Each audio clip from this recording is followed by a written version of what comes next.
থেকে এরকম কথা কোনোভাবেই আশা করা যায় না। আব্বা অসুস্থ বলে আপনার কাছে কয়টা ফল খেতে চেয়েছে, আর আপনি তারে ফল না দিয়ে এরকম কথা শোনালেন? এটা তো কোনোভাবেই মানা যায় না। সি সি সি সি সি। বেশি কথা বলিস না, যা এখান থেকে দূর হ।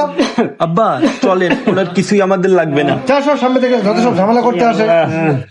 চলেন আব্বা, আস্তে আস্তে চলেন, আস্তে আস্তে চলেন আব্বা। হ্যাঁ, আরে আসসালামু আলাইকুম চেয়ারম্যান সাহেব। ওয়ালাইকুম আসসালাম।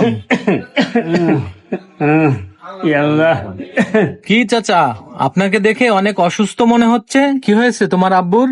চেয়ারম্যান সাহেব, আমার আব্বা খুবই অসুস্থ। তাকে নিয়ে গেছিলাম ডাক্তারের কাছে। ডাক্তার বলেছে তার বয়স হয়ে গেছে, এখন সে পুষ্টিহীনতায় ভুগতেছে। তাই ডাক্তার বলেছে তাকে ভালো ভালো খাবার খাওয়াইতে হবে। হ্যাঁ, তো ভালো মন্দ খাবার খাওয়াইতে হবে তো। কিভাবে খাওয়াবো বলেন? আপনি তো জানেনই আমি বেকার। কিন্তু আমার বড় ভাই একজন অ্যাডভোকেট মানুষ হয়েও সে আব্বার কোনো খোঁজ খবর নেই না। আব্বা অসুস্থ জেনেও সে ফলমূল কিনে নিয়ে তার শ্বশুর বাড়ি দিয়ে যাচ্ছে। তার শ্বশুর অসুস্থ।